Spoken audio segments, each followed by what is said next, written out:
Je m'appelle Bérénice Fenwick. J'ai 78 ans et je vis dans la ville de Beauval depuis 43 ans. J'ai été la chef comptable de logistique du Nord-Est durant toute ma carrière. Beaucoup de gens disaient que j'étais stricte et exigeante, mais ce sont ces qualités qui m'ont permis d'accéder à un poste de direction à une époque où l'on confiait rarement des emplois importants aux femmes. Maintenant, je suis à la retraite, je vis dans une grande maison de la rue des Érables, et j'ai l'impression que chaque année, l'espace autour de moi devient plus grand et plus vide. Je me réveille chaque matin à 6 heures précises. Je n'ai pas besoin de réveil. Mon horloge interne fonctionne parfaitement. Ma maison est plongée dans un silence seulement rompu par le tic-tac d'une horloge murale ancienne dans le salon. Un cadeau de l'entreprise pour mes 60 ans. Pour son dévouement et son travail impeccable, la gravure sur la plaque de cuivre brille encore, même si je ne la polis plus aussi souvent qu'avant. Je sors du lit, j'enfile ma robe de chambre et mes chaussons. Mes articulations protestent, mais j'ignore la douleur. La faiblesse est un luxe que je ne peux pas me permettre. Je ne l'ai jamais pu. Je descends les escaliers en me tenant à la rampe. Les planches grincent sous mes pieds. Un son qui accompagne mes matins depuis la mort de Gaston, il y a 12 ans. Il avait toujours l'intention de réparer ces marches qui grincent, mais il n'en a jamais eu le temps.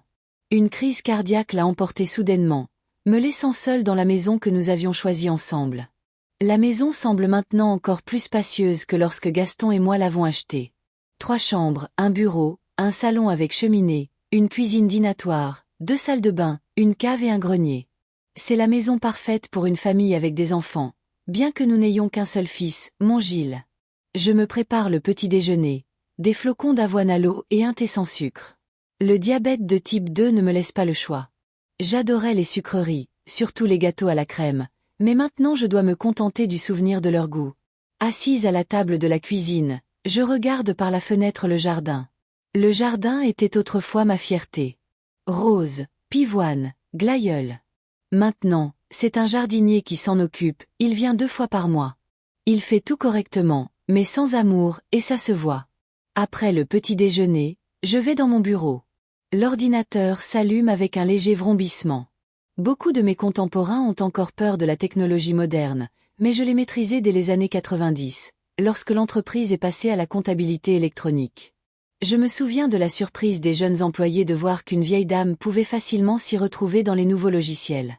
Je vérifie mes emails, mes comptes bancaires, les sites d'information. Le contrôle, c'est ma seconde nature. Gaston disait toujours que je pourrais diriger un petit pays tant je planifie tout dans les moindres détails. Je vérifie particulièrement attentivement mes comptes joints avec mon fils. Gilles n'a jamais été doué avec l'argent. Même maintenant, à 52 ans, il me laisse contrôler les finances familiales. Pour être plus précise, j'ai insisté pour le faire quand j'ai réalisé combien d'argent était gaspillé à cause de son incapacité à planifier ses dépenses. Sa femme, Tiffaine, était contre une telle ingérence, mais elle n'a pas eu le choix. La maison où ils vivent est à mon nom, et je paie aussi l'école privée de mon petit-fils Olivier. Tiffaine. Même lorsque je prononce ce nom dans ma tête, je le fais avec hostilité. Une inspectrice des impôts diplômée d'une université locale. Elle se considère comme instruite et indépendante. 12 ans de mariage avec mon fils, et je n'arrive toujours pas à l'accepter dans la famille. Trop sûre d'elle, trop bruyante, trop moderne. Gilles l'a rencontrée lors d'une fête d'entreprise. Elle vérifiait les comptes de sa société. 3 mois plus tard, il m'annonçait qu'il allait se marier. J'étais contre, sentant qu'elle n'était pas faite pour lui. Mais pour la première fois de sa vie, il a tenu bon. Maintenant, je réalise que ce n'était pas de la force de caractère, mais un simple engouement qui, comme je l'avais prédit, est vite passé, le laissant piégé dans un mariage avec une femme incapable de le rendre heureux. À 11 heures, le téléphone sonne. C'est Gilles, comme d'habitude le samedi. « Maman, comment te sens-tu » Sa voix semble fatiguée. « Bien. Ma tension est à 14/9 comme d'habitude, ai-je répondu, même s'il n'avait pas demandé de chiffre précis. « Comment va Olivier ? Il se prépare pour ses examens ? » Oui, il étudie. Son professeur de maths dit qu'il a de bonnes chances d'entrer à HEC. Ses chances seraient encore meilleures s'il ne passait pas autant de temps sur ses jeux vidéo, je remarque, bien que je n'ai jamais vu mon petit-fils jouer. Je sais juste que c'est ce que tous les adolescents font de nos jours. Gilles soupire mais ne discute pas. Il ne discute jamais. Maman, nous voulions t'inviter à dîner vendredi prochain. Olivier a reçu un prix pour son projet de physique et nous fêtons ça. J'ai un rendez-vous chez le cardiologue vendredi. Je mens, ne voulant pas passer la soirée avec Tiphaine. Mais je peux vous inviter samedi. Je préparerai le rôti préféré d'Olivier. Olivier est végétarien, maman. Je te l'ai dit il y a 2 mois. C'est nouveau pour moi. Est-ce l'influence de ta femme? Je ne cache pas mon irritation. Dans notre famille, on n'a jamais suivi ses lubies. C'est sa propre décision. La voix de Gilles est tendue. D'accord. Je dirai à Tiphaine que tu nous invites samedi. À quelle heure? 17h. Et dis à Tiphaine de ne pas préparer un de ses plats spéciaux. Je m'occuperai de tout moi-même. La dernière fois qu'ils sont venus, Tiphaine a apporté une étrange salade de quinoa et d'avocat. J'y ai à peine touché. Même si je dois admettre que c'était assez bon. Mais l'admettre à voix haute? Jamais. Après avoir parlé à mon fils, je me sens fatiguée. Je prends ma canne et sors dans le jardin, m'asseyant sur un banc sous un vieux chêne. Gaston l'a planté l'année de la naissance de Gilles. Qu'ils grandissent ensemble, disait-il. Le chêne est devenu grand et fort. Gilles, non. J'ai toujours su que mon fils était spécial et avait besoin d'une attention particulière. Enfant, il était souvent malade. Asthme, allergie, système immunitaire faible. Le médecin disait que ça passerait en grandissant, mais je ne pouvais pas prendre ce risque. Je lui ai interdit beaucoup de choses. Jouer au football dans la cour avec les autres garçons, trop dangereux en cas de crise. Partir en voyage scolaire, je ne savais pas quelles seraient les conditions de vie. Même les bêtises d'enfants ordinaires me semblaient une menace pour sa santé. Gaston pensait que j'étais surprotectrice. Mais qu'en savait-il? Il était au travail toute la journée, et son éducation reposait sur mes épaules. Gilles réussissait bien à l'école, mais il avait peu d'amis. Je me consolais en pensant que la qualité était plus importante que la quantité. Bien qu'en réalité, il n'avait aucun ami. C'était un garçon calme, obéissant, qui ne discutait jamais. Il demandait toujours la permission, même adulte. Maman, je peux aller au bowling avec mes collègues. Maman, ça te dérange si j'achète un nouvel ordinateur? Ça agaçait Gaston, mais j'aimais ce sentiment de contrôle. J'ai aussi choisi son université, une université locale, pour qu'il puisse vivre à la maison. Pourquoi gaspiller de l'argent dans une résidence universitaire? Disais-je, même si l'argent n'était pas un problème. Je ne voulais tout simplement pas le laisser partir. J'avais peur que sans ma surveillance, il fasse des erreurs qui ruineraient sa vie. Il s'est spécialisé en comptabilité, comme moi. Tu as le sens des chiffres, l'ai-je convaincu, alors qu'il était en fait plus intéressé par l'histoire et la littérature. Mais que serait-il devenu avec une formation en lettres? Un professeur? Un bibliothécaire? Non. Je voulais une profession stable avec un bon revenu pour mon fils. Après l'université, je lui ai trouvé un emploi dans mon entreprise. Pas dans mon service, bien sûr, mais toujours sous ma supervision.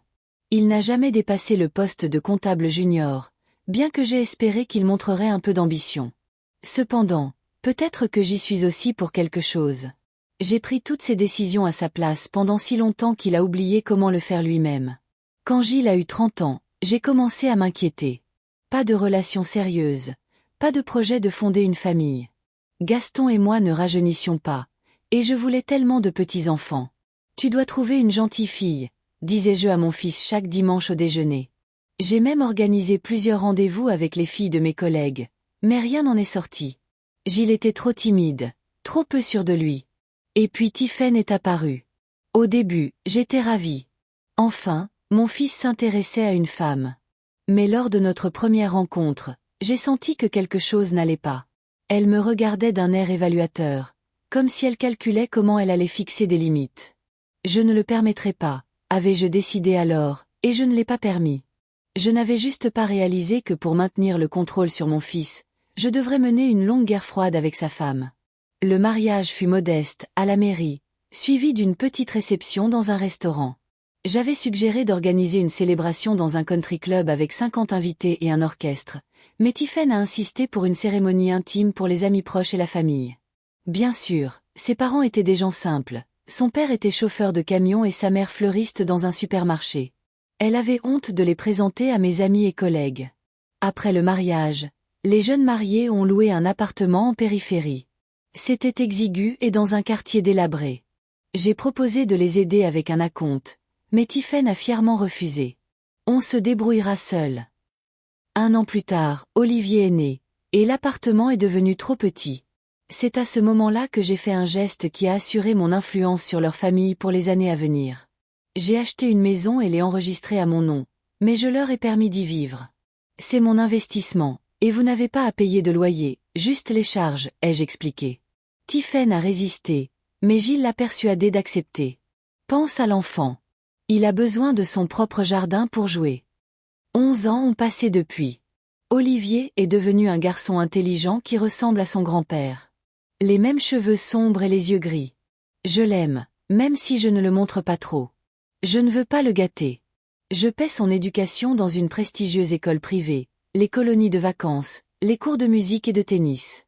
Tiphaine déteste ça. Je le sais. Elle aimerait subvenir elle-même à tous les besoins de son fils, mais son salaire d'inspectrice des impôts et le modeste revenu de Gilles ne leur permettent pas de maintenir le niveau de vie que je considère approprié pour mon petit-fils. Mon téléphone vibre. Un message de Gilles. Tiphaine dit que nous sommes occupés samedi. On peut reporter à dimanche ? Je sais que c'est un mensonge.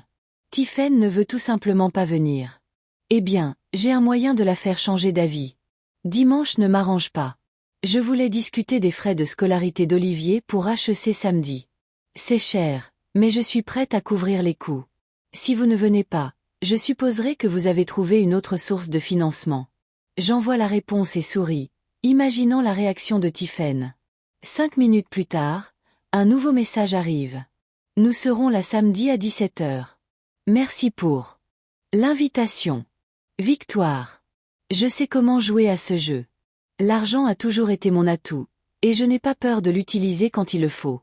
Gaston me disait calculatrice, mais c'est grâce à ma nature calculatrice que notre famille n'a jamais connu de difficultés financières. Et j'ai l'intention d'offrir la même stabilité à Olivier, même si cela signifie supporter l'entourage de sa mère. Je rentre à la maison en planifiant le menu de samedi. Je ferai quelque chose de traditionnel. Un rôti de bœuf pour Gilles et moi, et des lasagnes végétariennes pour Olivier et sa mère. Que Tiphaine voit que je peux être flexible quand je le veux. Ce sera ma petite démonstration de force. Le soir, en regardant les albums de photos de famille, je m'attarde sur une photo d'il y a 20 ans. Moi, Gaston et Gilles lors d'un pique-nique au bord du lac. Nous sourions à l'appareil photo. Gilles a son bras autour de mes épaules. Il venait de terminer l'université, toute sa vie devant lui. Je fixe son visage sur la photo, essayant de comprendre quand cette résignation est apparue dans ses yeux. Peut-être qu'elle a toujours été là et que je ne voulais tout simplement pas la voir. Je ferme l'album et le remets sur l'étagère. Le passé, c'est le passé. En ce moment, il est important de maintenir mon influence sur la famille de mon fils, surtout pour l'avenir d'Olivier. Le garçon mérite le meilleur, et je veillerai à ce qu'il obtienne, même si sa mère résiste. Je vais me coucher en pensant à la réunion de samedi. Je montrerai à Tiphaine qui prend les décisions importantes dans notre famille. Elle peut prétendre être une femme indépendante et moderne autant qu'elle le veut, mais à la fin, elle devra baisser la tête devant moi, tout comme mon fils l'a toujours fait. Le samedi s'est avéré frais et venteux. Dès le matin, je me suis affairée à préparer la visite de mon fils et de sa famille, passant l'aspirateur, époussetant les étagères et les cadres photos, même si la femme de ménage était passée jeudi. L'habitude de vérifier le travail des autres m'est restée de ma carrière de comptable. Non, pas seulement comptable. J'étais la chef comptable d'une entreprise avec un service financier de 26 personnes. Tous les rapports passaient entre mes mains et aucune erreur n'échappait à mon attention. À 14h, j'ai commencé à cuisiner. Un rôti selon la recette de ma mère, avec du bœuf, des carottes, des oignons et du thym. Pour Olivier et Tiphaine, j'ai préparé des lasagnes végétariennes avec des aubergines et des courgettes. J'ai mis la table dans la salle à manger avec le service en porcelaine que Gaston et moi avions reçu pour notre 25e anniversaire de mariage, des couverts en argent et des verres en cristal. Que Tiphaine voit à quoi devrait ressembler une table dans une maison respectable. Pas ces assiettes en plastique avec lesquelles elle nourrit ma chair et mon sang, mon unique petit-fils. À 16h45, je me suis changée pour une robe bleu marine avec une broche en perles, je me suis coiffée et j'ai retouché mes lèvres. À mon âge, beaucoup de femmes se laissent aller, mais je considère cela comme un signe de faiblesse. Une femme doit toujours être à son avantage, surtout lorsqu'elle reçoit des invités, même si ces invités sont sa propre famille. La sonnette a retenti à 17 heures précises. La ponctualité était la seule qualité que je pouvais approuver chez Tiphaine, si je ne savais pas que ce n'était pas par respect pour moi, mais parce qu'elle voulait en finir avec son devoir et partir. Mamie. Olivier a été le premier à entrer dans la maison, grand pour ses 12 ans, un sac à dos sur l'épaule. Je t'ai apporté quelque chose. Il a sorti un petit paquet de son sac à dos. C'est un marque-page. Je l'ai fait moi-même en cours de technologie. Le marque-page en bois était couvert d'un motif complexe gravé, pas très habilement, mais avec application. C'est très beau. Je me suis permis un sourire fugace. Bon travail, Olivier. Tu as clairement un talent pour le travail manuel. Ça vient de ton grand-père. Il aimait aussi bricoler. Mon fils l'a suivi et s'est penché pour m'embrasser sur la joue. Il sentait l'eau de Cologne que je lui avais offerte à Noël dernier. C'était agréable qu'il écoute mon avis sur quelque chose. Bonjour, maman. Tu as l'air en forme. Tu as maigri, ai-je dit en le regardant d'un œil critique. Tiphaine ne te nourrit plus du tout avec ses idées végétariennes. Justement, Tiphaine est apparue dans l'encadrement de la porte, une bouteille de vin à la main. Gilles a décidé de réduire la viande lui-même, pour sa santé. Elle était impeccable, comme toujours. Pantalon strict, chemisier, maquillage minimal.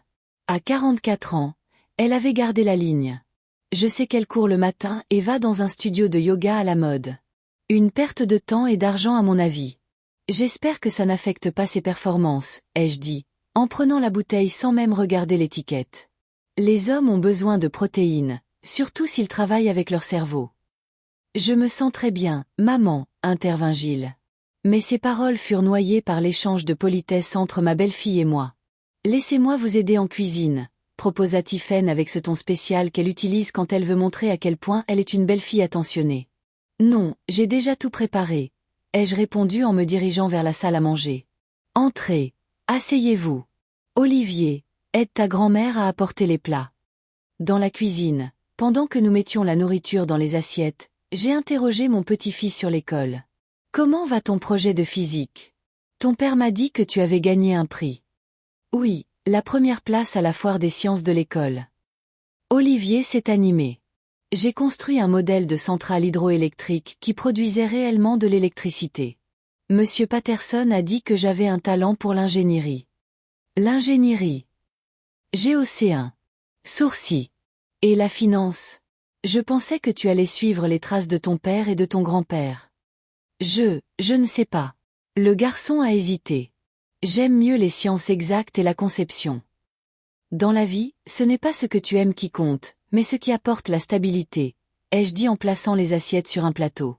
Mais tu as encore le temps d'y réfléchir. L'essentiel est d'entrer dans une bonne école.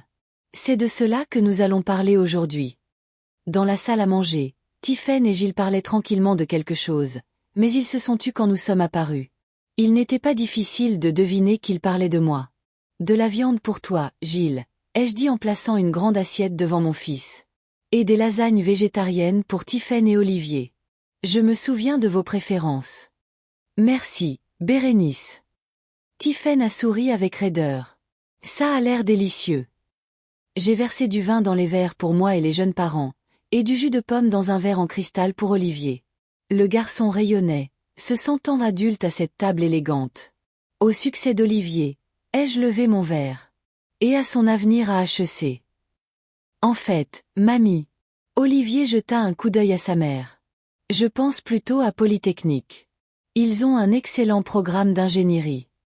J'ai failli m'étouffer avec mon vin. Polytechnique. Mais ce n'était pas dans nos plans. HEC est une tradition familiale. Ton grand-père y est allé, et ton père aurait pu si. Je me suis arrêtée, remarquant le regard d'avertissement de Gilles. Si ce n'était pas pour sa santé fragile et mon inquiétude pour lui, il serait allé à HEC au lieu de l'université locale. Mais ce n'était pas le moment des explications. Polytechnique est l'une des meilleures écoles du pays, intervint Tiphaine. Et si Olivier veut étudier l'ingénierie, c'est l'endroit idéal pour lui. Et qui va payer pour ça? J'ai coupé un morceau de rôti et l'ai mis dans ma bouche, en mâchant avec un soin exagéré. Polytechnique coûte une fortune. On se débrouillera. Tiphaine se redressa. Nous avons des économies. Vraiment. Je n'ai pas caché mon scepticisme. Avec votre salaire de fonctionnaire et la paie modeste de Gilles? J'en doute. Maman, Gilles posa sa fourchette. On peut prendre un prêt étudiant. Beaucoup de gens le font. Et ensuite payer des intérêts pendant des années. J'ai secoué la tête. Ce n'est pas malin, surtout quand il y a une autre option. Je suis prête à payer intégralement les études d'Olivier à HEC. Pas de prêt, pas de dette. C'est très généreux, mamie. Olivier a souri avec incertitude. Mais je veux vraiment aller à Polytechnique. J'ai déjà regardé leur programme et j'ai même envoyé un email à l'un des professeurs.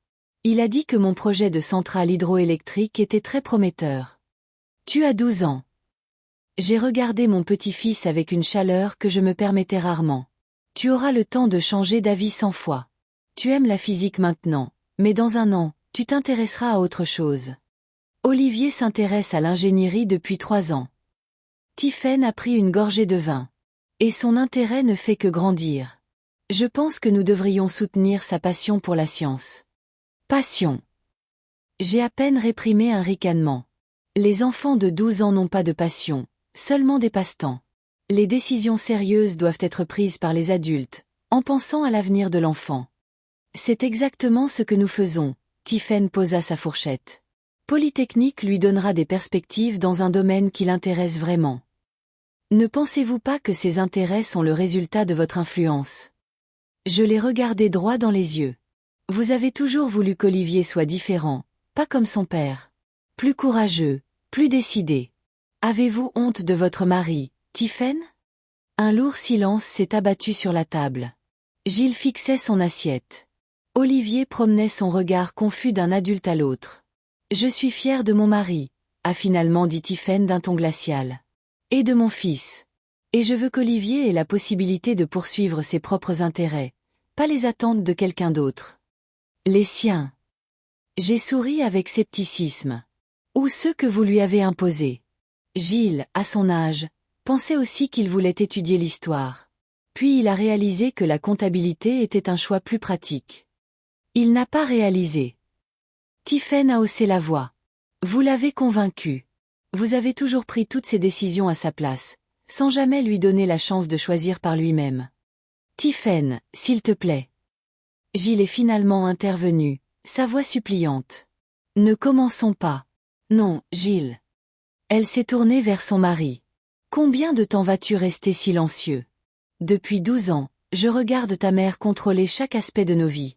La maison où nous vivons, l'éducation d'Olivier, même nos vacances en famille.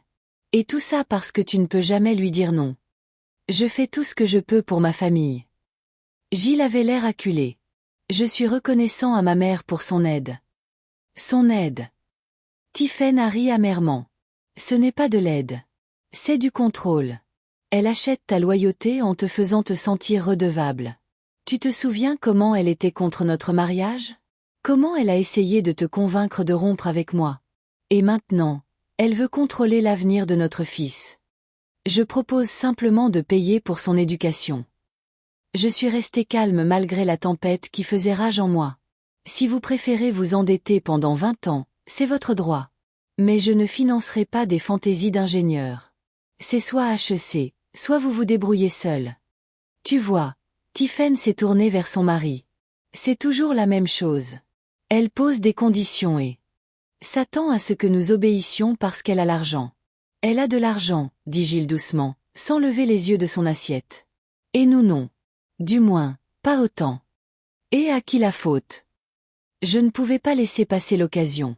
Si tu avais montré un peu d'ambition, tu pourrais être directeur financier au lieu d'un simple comptable. Mais tu as toujours choisi la facilité. La facilité. Tiphaine a bondi, renversant son verre de vin. Le liquide rouge s'est répandu sur la nappe blanche comme neige. Vous n'avez aucune idée de ce qu'il a traversé. Votre fils souffre d'anxiété chronique depuis son adolescence. Il a peur de prendre des décisions parce que vous avez passé toute sa vie à lui dire qu'il est incapable de faire le bon choix.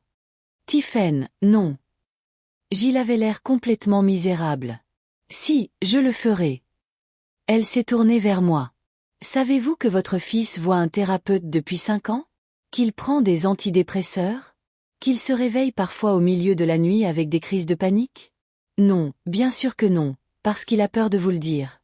Il a peur de votre déception, de votre jugement. J'ai regardé mon fils, qui semblait maintenant aussi petit et sans défense qu'un enfant lors de ses crises d'asthme. C'est vrai, Gilles. Ma voix semblait étonnamment douce. Il a hoché la tête, sans lever les yeux. Pourquoi ne m'as-tu rien dit? Parce que je ne voulais pas t'inquiéter. Il m'a finalement regardé. Je ne voulais pas que tu penses que j'étais faible. Tu n'es pas faible. J'ai tendu la main sur la table et touché ses doigts. Tu es mon fils. J'ai toujours voulu le meilleur pour toi. Le meilleur selon vos standards, dit Tiphaine, toujours debout, les mains tremblantes. Mais et si vos standards ne lui convenaient pas? Et s'il voulait autre chose? Qu'est-ce qu'il veut? J'ai regardé ma belle-fille. Vous parlez comme si vous le connaissiez mieux que moi, sa mère. Je suis sa femme. Tiphaine a croisé les bras sur sa poitrine. J'ai vécu avec lui pendant 12 ans. Et oui, je le connais mieux. Je sais qu'il déteste son travail. Qu'il rêvait de devenir professeur d'histoire. Qu'il se sent comme un échec parce qu'il n'a pas été à la hauteur de vos attentes. Gilles. J'ai de nouveau regardé mon fils. C'est vrai. Il est resté silencieux si longtemps que je ne m'attendais pas à une réponse. Finalement, il a pris une profonde inspiration et a hoché la tête. J'ai toujours voulu enseigner, même à l'université. Mais tu étais si fier que je suive tes traces. Je ne pouvais pas te décevoir. Nous sommes restés assis en silence, un silence seulement rompu par le tic-tac de l'horloge murale. J'ai soudain réalisé qu'Olivier était toujours là, témoin silencieux de notre conflit familial. Ses yeux étaient grands ouverts, remplis de confusion. Olivier, j'ai essayé de sourire. Pourquoi n'irais-tu pas au salon? Il y a de nouvelles revues scientifiques que j'ai achetées spécialement pour toi. Non. Le garçon a secoué la tête. Je reste. Ça me concerne aussi. Il y avait une assurance dans sa voix que Gilles n'avait jamais eue à cet âge. J'ai reconnu le ton de Tiphaine. Décidé. N'admettant aucune discussion. Très bien, me suis-je redressé. Puisque nous avons tous décidé d'être honnêtes, continuons. Gilles, si tu es si malheureux dans ton travail, pourquoi n'en changes-tu pas? Tu es un homme adulte, 52 ans. Personne ne te force à rester dans la comptabilité. Parce que j'ai peur, dit-il si doucement que je pouvais à peine l'entendre. J'ai peur de recommencer à zéro. J'ai peur de ne pas y arriver. J'ai peur que sans ton soutien, nous perdions tout. Notre maison, les opportunités d'Olivier. Je ne retirerai jamais mon soutien à Olivier, ai-je objecté. C'est mon petit-fils, ma chair et mon sang. Mais vous venez de le faire. Tiphaine s'est de nouveau assise, sa voix plus calme. Vous avez dit que vous ne paieriez pas pour ses études s'il n'allait pas à l'école que vous vouliez pour lui. J'ai ouvert la bouche pour argumenter, mais j'ai réalisé qu'elle avait raison. C'était exactement ce que j'avais dit. Je veux juste qu'il ait la meilleure éducation, ai-je dit en me tournant vers mon petit-fils. HEC, c'est le prestige, les relations, un avenir. Polytechnique est prestigieux aussi. Olivier a rejoint la conversation pour la première fois. Et ils ont le meilleur programme d'ingénierie du pays.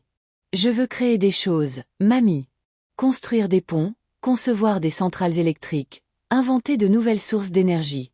Je ne veux pas travailler avec des chiffres dans un bureau comme papa. La dernière phrase est restée en suspens, exposant l'essence de notre conflit. Olivier ne voulait pas répéter le destin de son père. Tiphaine ne voulait pas que l'histoire se répète. Et moi, je ne savais pas ce que je voulais, sauf que ma famille soit heureuse et réussisse. J'y réfléchirai, ai-je finalement dit à propos de Polytechnique. Peut-être que tu as raison, Olivier. Et que c'est vraiment le meilleur choix pour toi. Tiphaine avait l'air surprise. Même Gilles m'a regardé avec incrédulité. Vraiment. Olivier rayonnait. Tu vas vraiment y réfléchir? Oui. J'ai hoché la tête. Mais je veux que tu me promettes quelque chose. Quoi? Olivier s'est tendu. Que tu feras de ton mieux, que tu ne perdras pas de temps avec des bêtises, que tu me prouveras que j'ai eu raison. Je te le promets, a-t-il hoché la tête sérieusement. Bien, je me suis tourné vers Gilles. Et toi, mon fils, tu dois me parler davantage de tes problèmes. Je veux aider si je peux. Merci, maman. Il avait l'air comme si un lourd fardeau avait été levé de ses épaules. Le dîner s'est poursuivi dans une atmosphère tendue, mais plus hostile. Nous avons discuté des réussites scolaires d'Olivier, des nouvelles locales, du temps, des sujets sûrs, qui ne risquaient pas de dégénérer en un nouveau conflit. Tiphaine a à peine participé à la conversation, ne me jetant qu'occasionnellement des regards évaluateurs, comme pour essayer de déterminer si j'étais sincère dans mon soudain adoucissement. Quand est venu le moment du dessert, tarte aux pommes pour Gilles et moi, salade de fruits pour Tiphaine et Olivier, j'ai senti l'atmosphère s'alléger un peu. Gilles a même plaisanté sur son collègue qui confond constamment débit et crédit, et nous avons tous ri. Mais je voyais que Tiphaine était toujours sur ses gardes. Elle ne croyait pas en ma transformation. Et pour être honnête, elle avait raison. Je n'avais pas changé. J'avais juste réalisé que je devais agir avec plus de prudence si je voulais maintenir une relation avec ma famille, en particulier mon petit-fils. Quand ils étaient sur le point de partir, j'ai serré Olivier dans mes bras et lui ai murmuré à l'oreille. « Mamie est fière de toi. Quoi que tu choisisses. » Son visage s'est illuminé d'une joie si authentique que j'ai presque regretté ma duplicité. Presque. J'ai dit à Gilles, « Appelle-moi demain. Nous devons avoir une conversation sérieuse sur ton état. » Il a hoché la tête, mais j'ai vu l'alarme dans ses yeux. Il savait que la conversation ne serait pas facile. Tiphaine et moi avons échangé des adieux froids. Pas d'accolade, pas de promesse de se revoir bientôt, juste un « au revoir », sec et un signe de tête à peine perceptible. Quand la porte s'est refermée derrière eux, je suis retournée dans la salle à manger et j'ai commencé à débarrasser la table. Une tache de vin rouge sur la nappe a attiré mon attention. Symbolique, ai-je pensé. Notre relation est aussi tachée, et ces taches ne peuvent pas être effacées. Mais tant que j'ai de l'argent, tant que la famille de Gilles dépend de moi financièrement, je garde le contrôle. Et je n'ai pas l'intention de le perdre. Malgré toutes les tentatives de Tiphaine pour libérer son mari et son fils de mon influence. Qu'elle pense avoir gagné aujourd'hui, qu'elle m'a fait reculer. Je sais attendre mon heure et frapper quand mon adversaire s'y attend le moins. Après tout, je ne suis pas devenue la chef comptable d'une grande entreprise pendant toutes ces années pour rien. Je sais comment manipuler les chiffres et les gens, et Tiphaine a encore beaucoup à apprendre. 3 jours passèrent après le dîner de samedi. Pendant ce temps, Gilles ne m'a jamais appelé pour la « conversation sérieuse » que j'avais suggérée. Typique de lui, évitant la confrontation à tout prix. Cependant, je n'ai pas insisté. J'avais besoin de temps pour réfléchir à ma stratégie. Mercredi matin, j'ai décidé de rendre visite à mon fils. Je ne les ai pas prévenus à l'avance. J'aime l'effet de surprise. Tiphaine devait être au travail. Olivier à l'école.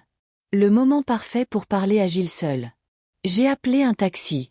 À mon âge, je ne conduis plus, surtout après ce petit accident de l'année dernière. Gaston conduisait toujours, et après sa mort, j'ai essayé de conduire moi-même pendant un certain temps, puis j'ai décidé qu'il était plus sûr d'utiliser des services professionnels. La famille de mon fils vit dans une banlieue tranquille de Beauval. C'est une maison à 2 étages avec un petit jardin bien entretenu et un garage pour 2 voitures. Je l'ai acheté il y a 11 ans, lorsqu'il est devenu évident que le petit appartement loué ne convenait pas à Olivier, qui grandissait. La maison est enregistrée à mon nom. Une sage précaution, comme il s'est avéré. Le taxi s'est arrêté devant le portail à 10h30 précise. J'ai payé le chauffeur, refusant son aide, et me suis dirigé vers la porte d'entrée. À ma grande surprise, la voiture de Tiphaine était garée dans l'allée, une berline bleu foncé, pratique et sans prétention, comme elle. Étrange. Elle devrait être à son bureau au centre des impôts. Peut-être a-t-elle pris sa journée. Où travaille-t-elle à domicile? En tout cas, il était trop tard pour reculer. J'ai appuyé sur la sonnette. Gilles a ouvert la porte, vêtu de vêtements d'intérieur, une tasse de café à la main. En me voyant, il s'est visiblement tendu. « Maman, qu'est-ce que tu fais ici? Ai-je besoin d'une raison pour rendre visite à mon propre fils? » Je suis passé devant lui dans le couloir sans attendre d'invitation. D'ailleurs, nous avions convenu de parler. Tu n'as pas appelé. J'allais le faire. J'avais juste beaucoup de travail. Il s'est frotté le cou avec un geste que je connaissais depuis son enfance, un signe certain de nervosité. Tu es à la maison un jour de travail. Je lui ai jeté un regard critique. Tu es malade? Non, je suis en télétravail aujourd'hui. C'est la nouvelle politique de l'entreprise. 2 jours par semaine, on peut travailler de la maison. C'est surprenant qu'à notre époque, on paie des gens qui ne viennent même pas au bureau. J'ai enlevé mon manteau et le lui ai tendu. J'espère que ta productivité n'en souffre pas. Je n'aurais jamais permis ça dans mon service. Gilles a suspendu mon manteau dans le placard, ses épaules s'affaissant visiblement. Maman, je travaille tout aussi dur, juste dans un endroit différent. En fait, je peux faire plus de choses à la maison parce que personne ne me dérange. Sauf ta femme, qui est aussi à la maison pendant les heures de travail, pour une raison quelconque. J'ai fait un signe de tête vers la voiture devant la fenêtre. Tiphaine est aussi en télétravail aujourd'hui. Nous avons des horaires synchronisés. Comme c'est mignon. Vous êtes le couple parfait, ai-je dit, sans cacher mon sarcasme. Et où est-elle? Dans son bureau à l'étage. Elle est en visioconférence, donc nous pouvons parler sans qu'elle nous interrompe. Parfait. Je me suis dirigée vers le salon, sachant que mon fils me suivrait. Tu offrirais un café à ta mère? Gilles a hoché la tête en silence et a disparu dans la cuisine. J'ai regardé le salon. Il était propre et bien rangé, mais il y avait trop de désordre créatif sur les étagères.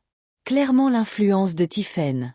Elle aimait ces magazines de design moderne qui conseillaient de créer un « chaos douillet » au lieu d'une symétrie stricte. Sur les murs, des photos de leur petite famille, Gilles, Tiphaine et Olivier devant l'océan. Olivier avec un prix scientifique, Gilles et Tiphaine le jour de leur mariage. Je ne suis sur aucune de ces photos, ce qui n'est pas surprenant. Gilles est revenu avec un plateau.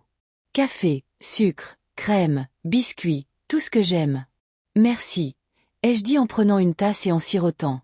Fort, chaud, avec un peu de crème. Il se souvenait de mes préférences, ce qui m'a un peu adouci. Alors, tu voulais me dire quelque chose sur ton état? Gilles s'est assis en face de moi, ses doigts tapotant nerveusement la coudoir. Oui, je ne sais pas par où commencer. Commence par le début, j'ai posé ma tasse. Tiphaine a dit que tu voyais un thérapeute et que tu prenais des antidépresseurs. C'est vrai. Il a hoché la tête, évitant mon regard. Il y a 5 ans, j'ai eu une grave crise de panique au travail. J'ai cru que j'allais mourir. Je ne pouvais plus respirer, mon cœur battait la chamade, tout tournait devant mes yeux. On m'a emmené en ambulance. Le médecin a dit que ce n'était pas une crise cardiaque, mais une crise de panique causée par un trouble anxieux chronique. Et tu n'as jamais pensé qu'il était important de m'en parler? J'ai essayé de paraître concernée plutôt qu'accusatrice, même si je bouillais de ressentiment à l'intérieur. Je suis ta mère. Je dois savoir ces choses. Je ne voulais pas t'inquiéter. Il m'a finalement regardé. Tu as toujours dit que les problèmes psychologiques n'étaient qu'un manque de volonté, que les vrais hommes devaient gérer leurs émotions seuls. Ces mots m'ont frappé plus durement que prévu. J'avais dit ça, quand Gilles se plaignait de l'anxiété des examens à l'adolescence, je lui avais dit de se ressaisir. Quand il pleurait parce que ses camarades de classe le taquinaient, je lui avais conseillé de ne pas être si sensible. Je pensais le rendre plus fort, mais en réalité, c'est Tiphaine qui a insisté pour la thérapie, ai-je demandé, connaissant déjà la réponse. Oui, elle a remarqué que je n'allais pas bien, que j'étais constamment inquiet, que je dormais mal, que j'évitais tout conflit au travail, même à mon détriment. Elle a trouvé un bon spécialiste et il m'a vraiment aidé. Et que dit ce spécialiste sur les raisons de ton état? Je ne pouvais cacher mon scepticisme. Je parie qu'il blâme ton enfance et moi pour tout, n'est-ce pas? Gilles a soupiré. Maman, il ne s'agit pas de blâmer. Oui, nous avons parlé de mon enfance, de la façon dont j'ai toujours eu peur de te décevoir. Mais la thérapie ne consiste pas à trouver un coupable. Il s'agit d'apprendre à vivre une vie saine maintenant. Et tu y arrives. J'ai essayé que ça ne sonne pas trop sarcastique. Oui, je vais mieux. Les crises de panique ont presque disparu. J'arrive à m'affirmer au travail. Il a souri faiblement. Je me dispute même parfois avec toi. Oui, j'ai remarqué. J'ai pincé les lèvres. Surtout quand il s'agit de Tiphaine ou d'Olivier. C'est ma famille, maman. Sa voix s'est affermie.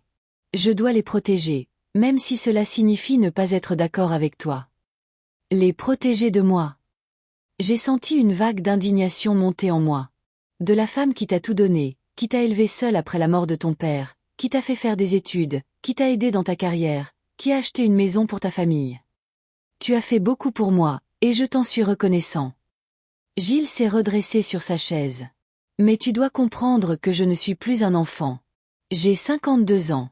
J'ai une femme, un fils, une vie propre. Je dois prendre mes propres décisions. Et comment ça marche pour toi? Je n'ai pas pu retenir le sarcasme. Tu es toujours au même poste qu'il y a 20 ans. Ton salaire couvre à peine tes dépenses de base. Sans mon aide, tu n'aurais pas pu donner une éducation décente à Olivier. Est-ce le résultat de tes propres décisions? Son visage a pâli, comme toujours quand je touchais le sujet sensible de ses échecs professionnels. Je sais que je n'ai pas été à la hauteur de tes attentes, a-t-il dit si doucement que je l'ai à peine entendu. Mais j'essaie d'être un bon père et un bon mari. N'est-ce pas plus important? Bien sûr que c'est plus important, j'ai adouci mon ton. Mais une partie du rôle d'un bon père est de subvenir aux besoins de sa famille. Parce que tu ne m'as jamais donné la chance de le faire moi-même. Sa voix s'est soudainement renforcée. Tu t'es toujours ingéré, tu as toujours contrôlé, tu as toujours mieux su. Même quand Tiphaine et moi nous sommes mariés, tu as insisté pour un contrat de mariage, alors que je n'avais pratiquement rien. Tu m'as fait ouvrir un compte joint à ton nom pour aider à la gestion financière. Tu nous as acheté une maison, mais tu l'as mise à ton nom pour que nous nous sentions toujours endettés envers toi. J'étais stupéfaite par son explosion soudaine. Mon fils calme et facile à vivre ne m'avait jamais parlé comme ça auparavant. J'ai fait tout ça pour ton bien. Ma voix a vacillé. Tu as toujours été vulnérable. Je te protégeais simplement. De quoi? De l'indépendance? De faire des erreurs et d'en tirer des leçons? Il a secoué la tête. Tu ne me protégeais pas, maman. Tu me contrôlais. Et tu le fais toujours. À ce moment, des bruits de pas ont retenti dans les escaliers. Tiphaine descendait, vêtue d'un tailleur pantalon strict, une tablette à la main. En me voyant, elle s'est arrêtée à mi-chemin. Bérénice. Elle a hoché la tête, sans cacher sa surprise. Je ne savais pas que vous veniez. Décision spontanée. J'ai souri avec tension. Je voulais parler à mon fils seul, de choses importantes. Je vois. Tiphaine a jeté un coup d'œil à Gilles, qui avait l'air de vouloir disparaître sous terre. Tout va bien. Oui, juste une conversation de famille. Il a essayé de sourire, mais c'est sorti peu convaincant. Je vois. Elle est descendue dans le salon. J'ai terminé la conférence plus tôt que prévu. Voulez-vous un café, puisque vous avez servi Bérénice? Il y avait une légère note de défi dans sa voix. J'ai remarqué que Gilles se tendait, signe classique d'un homme pris entre deux femmes fortes. Bien sûr, a-t-il dit en se levant. Je vais en chercher. Quand il est parti, Tiphaine et moi étions seuls. Elle s'est assise dans le fauteuil que Gilles venait de quitter et m'a regardé d'un air direct et évaluateur. Alors, de quoi parliez-vous? De la santé de Gilles? J'ai décidé d'être franche. De son anxiété, de sa thérapie, de ses antidépresseurs. Tout ce que vous m'avez caché pendant si longtemps. Nous n'avons rien caché. Elle a haussé les épaules. Gilles a décidé de ne pas vous le dire. Il avait peur de votre réaction. Et à juste titre. J'ai pincé les lèvres. Je suis choquée que mon fils souffre depuis des années et que je n'en sache rien. Que mon unique enfant pense que je suis si sans cœur qu'il ne peut pas partager ses problèmes avec moi. N'a-t-il pas raison? Tiphaine s'est penchée en avant. Vous venez de le critiquer pour ses échecs professionnels alors que vous connaissez ses problèmes d'anxiété. Vous parlez de déception alors que vous devriez être fier qu'il puisse travailler, compte tenu de son état. Ne me dites pas ce que je devrais ressentir pour mon propre fils. Je sentais que je bouillais. Vous n'avez aucune idée de ce que j'ai traversé pour l'élever, pour lui donner le meilleur. Je sais, a-t-elle répondu avec un calme inattendu. Gilles m'a beaucoup parlé de son enfance.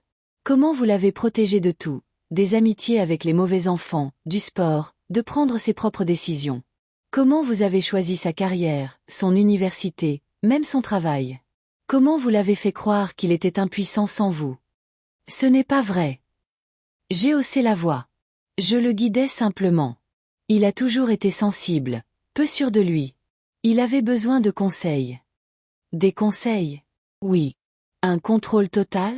Non. Tiphaine a secoué la tête. Vous ne l'avez pas élevé pour être indépendant. Vous ne lui avez pas appris à croire en lui. Vous l'avez gardé dans une cage dorée de dépendance. Gilles est revenu avec du café pour Tiphaine, et elle lui a souri avec reconnaissance. Ce sourire, plein de chaleur et de compréhension, m'a frappé d'une envie inattendue. Quand m'avait-il souri comme ça pour la dernière fois? De quoi parliez-vous? A demandé Gilles en s'asseyant sur le canapé entre nous. De ton éducation, a dit Tiphaine en prenant une gorgée de café. J'essayais d'expliquer à ta mère que sa surprotection t'a fait du mal. Tiphaine, non. Gilles avait de nouveau l'air tendu. C'est du passé. Non, ce n'est pas du passé. Elle a secoué la tête. Ça continue. Ta mère contrôle toujours nos vies par l'argent. Et j'ai peur que la même chose arrive à Olivier. Ne mêlez pas mon petit-fils à ça, ai-je prévenu en levant le doigt. Tout ce que je le fais pour son avenir. Comme vous l'avez fait pour l'avenir de Gilles. Tiphaine a souri avec mépris. Et regardez le résultat. Un homme adulte qui a peur de sa propre ombre, qui ne peut pas prendre de décision sans regarder par-dessus son épaule vers sa mère, qui a souffert d'anxiété pendant des années. Tiphaine, s'il te plaît. Gilles a regardé sa femme avec imploration. Non, Gilles, assez de ton silence. Elle s'est tournée vers lui. Depuis 12 ans, je te vois te recroqueviller chaque fois que ta mère appelle. Comment tu t'excuses d'avoir ta propre opinion? Comment tu la laisses te manipuler par la culpabilité? Ce n'est pas sain. J'essaie de changer, a-t-il dit doucement. Tu vois bien que je vais mieux. Oui, mais seulement parce que tu vois un thérapeute depuis des années, s'est-elle exclamée. Tu as 52 ans, Gilles. À ton âge, les hommes devraient être au sommet de leur force et de leur confiance, et tu te bats encore avec les conséquences de ton enfance. Je les ai regardés, sentant la colère monter en moi. Cette femme osait me blâmer pour les problèmes de mon fils. Elle qui ne le connaissait que depuis 12 ans, alors que je le connaissais toute sa vie. Vous parlez comme si j'avais délibérément fait du mal à mon enfant. Ma voix tremblait de colère contenue. J'ai toujours voulu le meilleur pour lui. Vos bonnes intentions n'annulent pas les dommages que vous avez causés, a dit Tiphaine, en me regardant droit et fermement. Vous n'avez pas élevé un homme. Vous avez créé un problème. Les mots sont restés en suspens, comme un coup de fouet. J'ai senti le sang quitter mon visage. Personne n'avait jamais osé me parler comme ça auparavant. J'ai regardé Gilles, m'attendant à ce qu'il me défende, qu'il dise à sa femme qu'elle avait dépassé les bornes. Mais il était assis, la tête baissée, fixant silencieusement ses mains. Il n'a défendu ni sa mère, ni sa femme. Gilles. Ma voix semblait inhabituellement faible. Vas-tu la laisser parler de nous comme ça? De notre famille? Il a levé les yeux vers moi, ses yeux pleins de douleur et d'épuisement. Maman, Il s'est tu, cherchant les mots justes. Tiphaine est dure, mais il y a une part de vérité dans ce qu'elle dit. J'ai grandi peu sûr de moi, et j'ai passé toute ma vie à avoir peur de te décevoir. Trahison. C'est ce que j'ai ressenti à ce moment-là. Mon propre fils admettait que cette parvenue avait raison. Je me suis lentement levé de la chaise, rassemblant la dignité qu'il me restait. Je vois que ma présence ici n'est pas la bienvenue. Je ne vous retiendrai pas. Maman, ne pars pas. Gilles s'est levé, tendant la main. Parlons calmement. Je pense que nous avons dit tout ce que nous avions à dire. Je me suis dirigée vers le couloir où était suspendu mon manteau. Tiphaine a exprimé son opinion sur mon éducation et tu l'as soutenue par ton silence. Je comprends tout. Bérénice. Tiphaine s'est également levée. Nous devons discuter de cela comme des adultes. Pour le bien d'Olivier, sinon pour le nôtre. N'osez pas mêler mon petit-fils à ça, ai-je lâché en me détournant. Et ne me dites pas quoi faire dans ma propre maison. C'est notre maison, a dit Gilles doucement. Nous y vivons depuis 11 ans. La maison est à mon nom, lui ai-je rappelé froidement. Ainsi que la moitié de vos factures. Ne l'oubliez pas. J'ai vu Tiphaine se tendre, ses yeux se plisser. Alors c'est ça. Encore des menaces? Encore le contrôle financier? Ce n'est pas une menace. C'est un constat, ai-je dit en enfilant mon manteau. Je vais appeler un taxi. Ne me raccompagnez pas. J'ai quitté la maison, claquant la porte plus fort que je ne le voulais. Mes mains tremblaient en sortant mon téléphone pour appeler un taxi. Les mots de Tiphaine résonnaient dans ma tête. Vous n'avez pas élevé un homme. Vous avez créé un problème. Comment osait-elle? Cette femme qui connaît principalement Gilles dans sa faiblesse.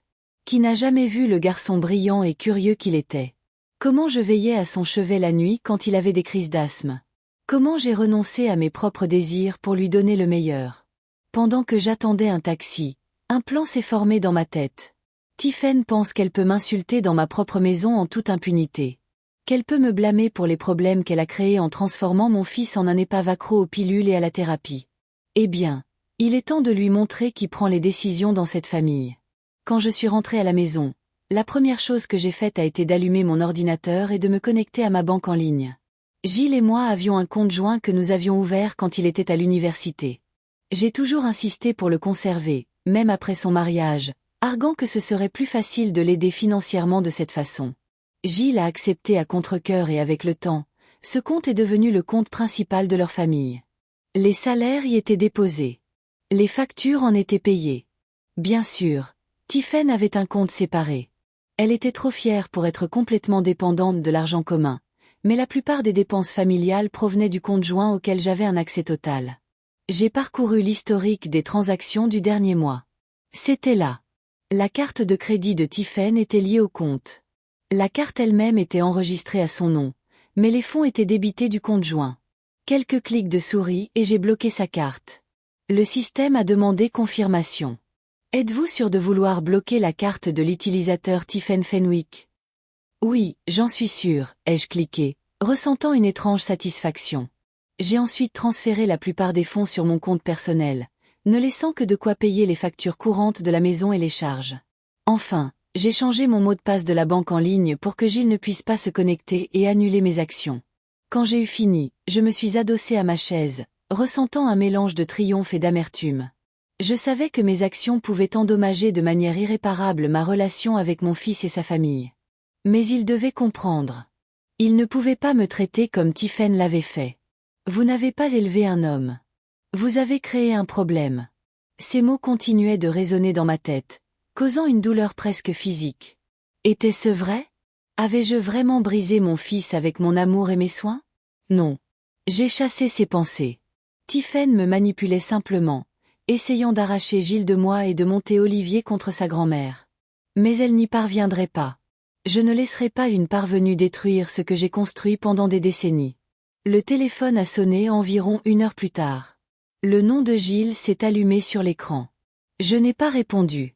Qu'elle souffre. Qu'elle ressente ce que c'est quand vos mots blessent quelqu'un de proche. 5 minutes plus tard, un message est arrivé. Maman, s'il te plaît, rappelle-moi. C'est urgent. J'ai ignoré celui-là aussi. Le téléphone a de nouveau sonné, mais cette fois, c'était Tiphaine. J'ai rejeté son appel sans hésitation. Le soir, j'avais 6 appels manqués et une douzaine de messages. Le dernier était de Gilles. Maman, pourquoi la carte de Tiphaine est-elle bloquée? Elle ne peut pas payer une facture importante. Et où est passé l'argent du compte? J'ai souri, imaginant la panique qui devait régner dans leur maison en ce moment. Tiphaine devait être furieuse. Peut-être qu'elle a enfin réalisé qu'il n'est pas bon de se frotter à une femme qui tient le bien-être financier de sa famille entre ses mains. Le matin était nuageux, ce qui correspondait parfaitement à mon humeur. Je me suis réveillée tôt, comme d'habitude, mais je suis restée longtemps au lit à réfléchir au conflit de la veille et à mes actions. Je ne regrettais rien. Non, Tiphaine méritait une leçon. Mais quelque part au fond de moi, un sentiment désagréable, semblable au doute, s'agitait. Avais-je vraiment bien fait? En regardant mon téléphone, j'ai vu 10 appels manqués et de nombreux messages. 7 appels de Gilles, 3 de Tiphaine. Dans le dernier message, mon fils écrivait « Maman, ce n'est plus drôle. Nous devons payer pour le traitement d'Olivier. S'il te plaît, rappelle-moi immédiatement. » Le traitement d'Olivier? Était-il arrivé quelque chose à mon petit-fils? J'ai sauté du lit, le cœur battant. J'ai immédiatement composé le numéro de mon fils. Gilles a répondu à la première sonnerie, comme s'il tenait le téléphone à la main. Maman, enfin! J'ai appelé toute la nuit. Qu'est-ce qui ne va pas avec Olivier? Je n'ai même pas dit bonjour. Tu as parlé de traitement dans ton message. Il fait une réaction allergique.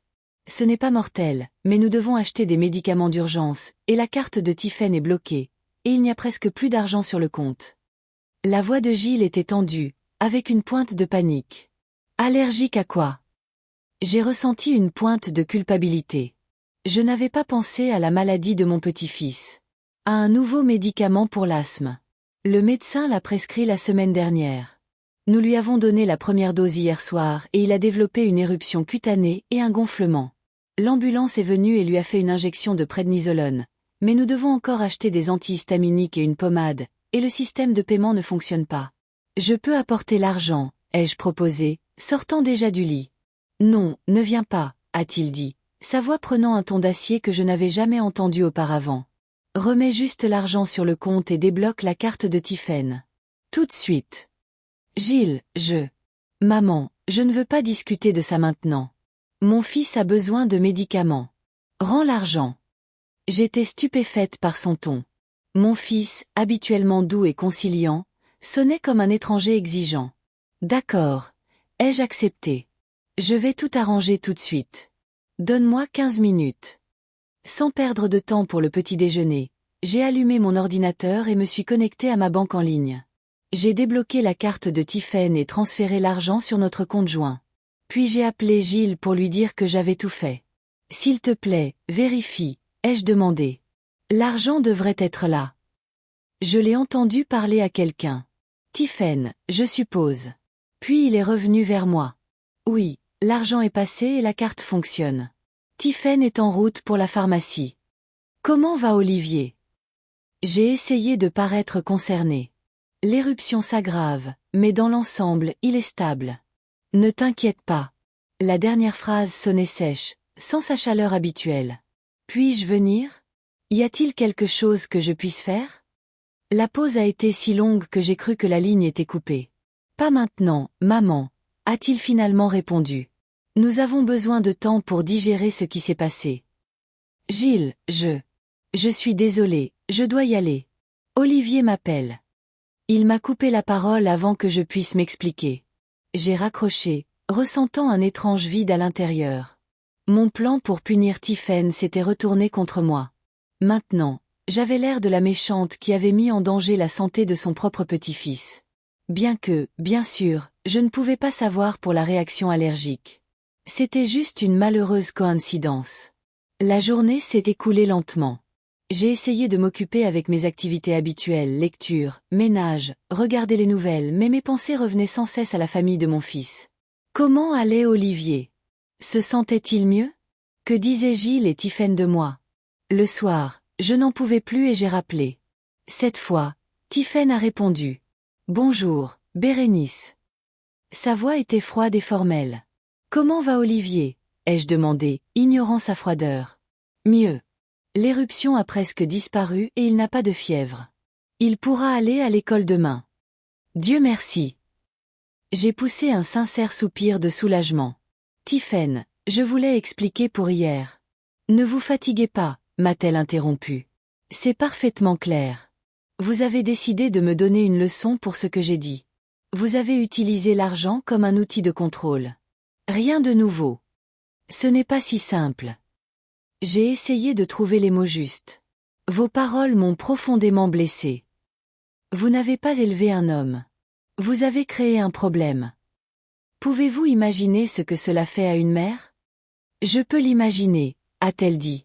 Et soudain, il y avait quelque chose comme de la sympathie dans sa voix. Et peut-être que j'ai été trop dure. Mais le fond reste le même. Votre éducation a fait du mal à Gilles. Et vos actions d'hier n'ont fait que confirmer mes paroles.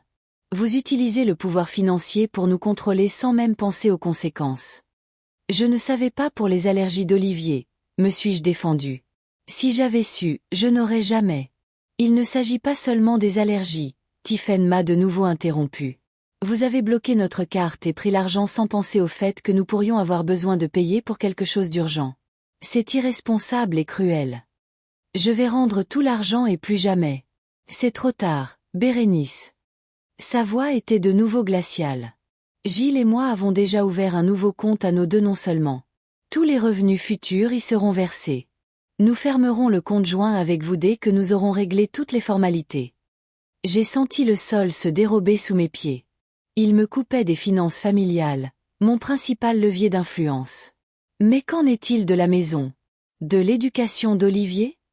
Ma voix m'a trahi, tremblante. Nous vous paierons un loyer pour la maison. Techniquement, elle est à vous. Ce n'est que justice. Quant à l'éducation d'Olivier, nous nous débrouillerons seuls. Nous prendrons un prêt étudiant s'il le faut. Mais je veux aider, ai-je presque crié. C'est mon petit-fils. Après hier, Votre aide semble trop dangereuse. Tiphaine a soupiré. Bérénice. Comprenez. Vous avez utilisé l'argent comme une arme contre nous. Nous ne pouvons plus vous faire confiance. Laissez-moi parler à Gilles, ai-je exigé. Il ne veut pas parler pour le moment. Il a besoin de temps. Et Olivier? Silence. Puis un léger soupir. Olivier sait ce qui s'est passé. Nous ne lui avons pas caché la vérité. Il est bouleversé. Il ne comprend pas comment sa grand-mère a pu faire ça. Ces mots m'ont fait le plus mal. Mon petit-fils, ma joie et mon espoir, me considéraient maintenant comme une méchante. S'il te plaît, explique-lui que je ne voulais pas de mal. Ma voix semblait pathétique, même à mes propres oreilles. Nous avons expliqué, mais c'est un garçon intelligent, Bérénice. Il comprend plus que vous ne le pensez. Une autre pause. J'ai entendu des voix étouffées en arrière-plan. Gilles veut te parler, a finalement dit Tiphaine. Je te le passe. Maman. La voix de mon fils était fatiguée et tendue. Nous devons mettre les choses au clair. Gilles, mon chéri, je suis tellement désolée pour hier. Les mots d'excuse sont sortis avec difficulté. J'ai agi de manière impulsive, sans réfléchir aux conséquences. Ce n'est pas une excuse. Il était inhabituellement ferme. Tu as mis en danger la santé de mon fils.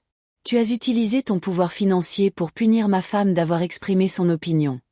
Une opinion très blessante, n'ai-je pu m'empêcher de dire. Peut-être.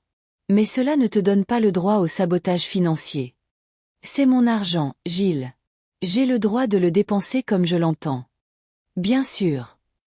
Sa voix est devenue encore plus froide. C'est pourquoi nous ne dépendrons plus de ton argent. Jamais. Mais comment allez-vous, vous débrouiller? J'étais sincèrement inquiète. Leurs revenus combinés suffisaient à peine à couvrir leurs dépenses courantes, sans parler des futures études d'Olivier. Ce n'est plus ton problème. Nous sommes des adultes et nous trouverons une solution. J'ai senti la panique monter en moi. Il s'éloignait, quittant mon influence, ma vie. Gilles, s'il te plaît, ne prenons pas de décision hâtive. J'admets que j'ai fait une erreur. Je suis prête à m'excuser auprès de Tiphaine, d'Olivier, de toi. Ne me repousse pas. Une autre pause. Je pouvais l'entendre respirer lourdement, comme s'il se débattait avec lui-même. Maman, je ne veux pas rompre. Tu es ma mère, et je t'aime quoi qu'il arrive. Mais nous avons besoin de limites. Des limites claires et infranchissables.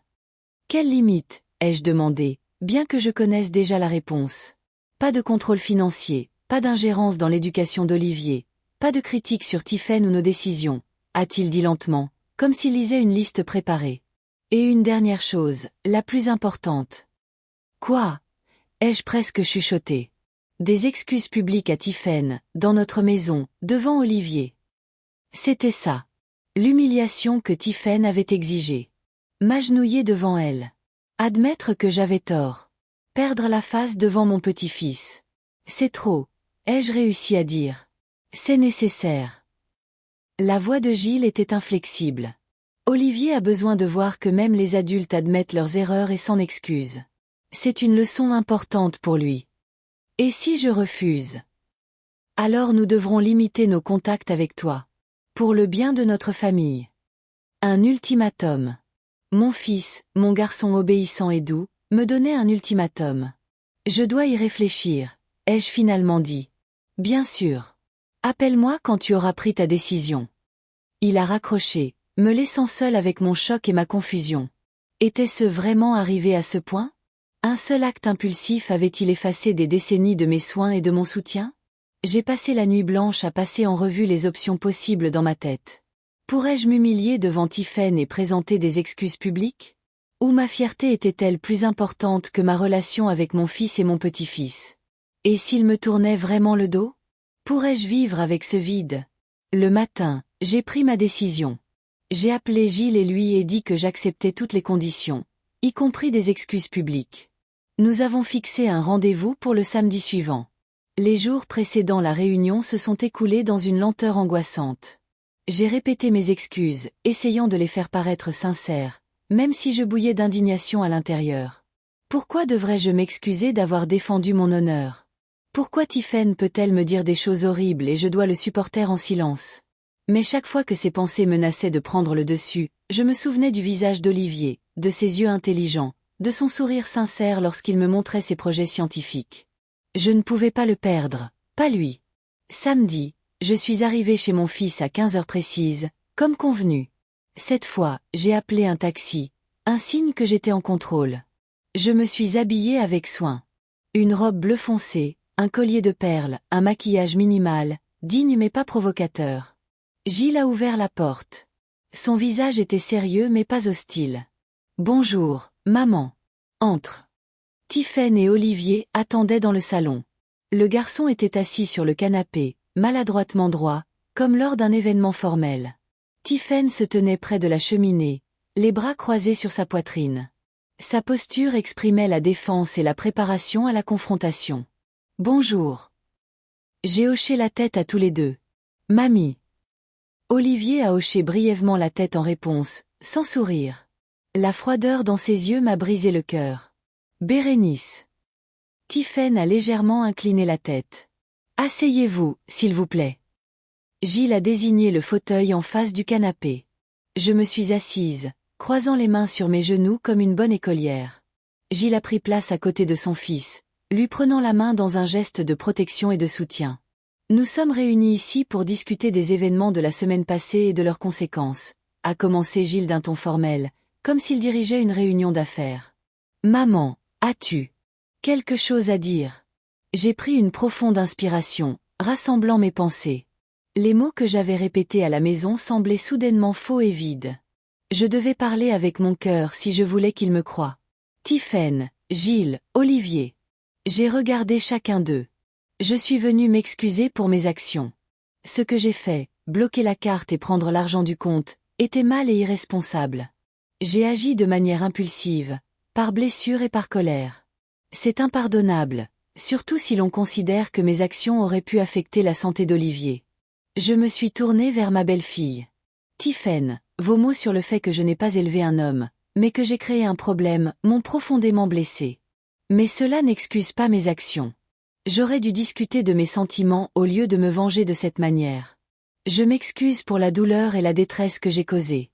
Elle m'a regardé d'un air interrogateur, comme pour essayer de déterminer à quel point j'étais sincère. Finalement, elle a hoché lentement la tête, acceptant mes excuses, mais sans rien dire. Je me suis tournée vers mon fils. Gilles, je t'ai fait défaut en tant que mère. Tu as raison. J'ai été trop contrôlante dans ta vie, même après que tu sois devenu adulte. Je pensais aider, mais en fait, je t'empêchais de devenir indépendant. Je suis désolée pour ça. Ses yeux ont brillé de manière suspecte, mais il s'est retenu, ne faisant que serrer plus fort la main de son fils. Enfin, je me suis tournée vers mon petit-fils. Olivier, j'ai particulièrement honte de moi devant toi. Une grand-mère devrait être un exemple de sagesse et de gentillesse, mais je me suis comportée de manière égoïste et stupide. J'espère qu'avec le temps, tu pourras me pardonner. Le garçon m'a regardé sérieusement, sans naïveté enfantine. À 12 ans, il comprenait déjà la complexité des relations adultes. « Pourquoi as-tu fait ça, mamie ?» a-t-il demandé sans détour. « Pourquoi as-tu pris notre argent ?» Je ne m'attendais pas à cette question. Je voulais donner une réponse évasive, mais j'ai réalisé que si je voulais vraiment réparer notre relation, je devais être honnête. « J'ai été très blessée par les mots de ta mère », ai-je répondu. Et au lieu d'en parler, j'ai décidé de la punir. J'ai utilisé l'argent parce que je savais que cela lui causerait des ennuis. C'était mesquin et indigne de moi. Mais tu ne savais pas que je tomberais malade, a-t-il dit, comme s'il cherchait une excuse à mes actions. Non, bien sûr que non. Si j'avais su, je ne l'aurais jamais fait. Mais le fait est, Olivier, que j'aurais dû penser aux conséquences possibles.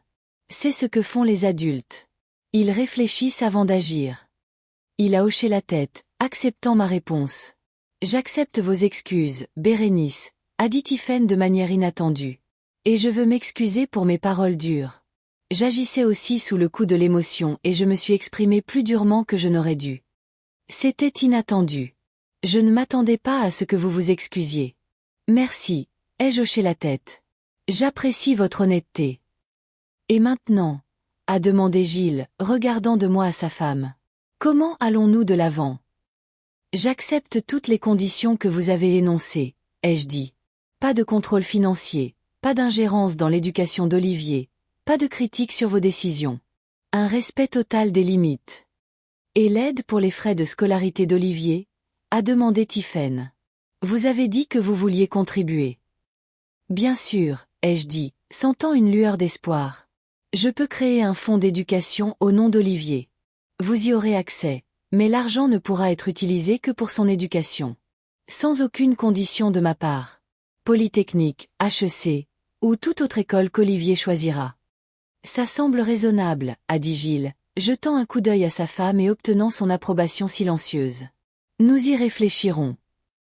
Et la maison? J'ai décidé de tout mettre sur la table. Vous avez parlé de loyer. Oui, nous pensons que c'est juste, a dit Tiphaine fermement. La maison vous appartient, et nous devrions payer pour le privilège de l'utiliser.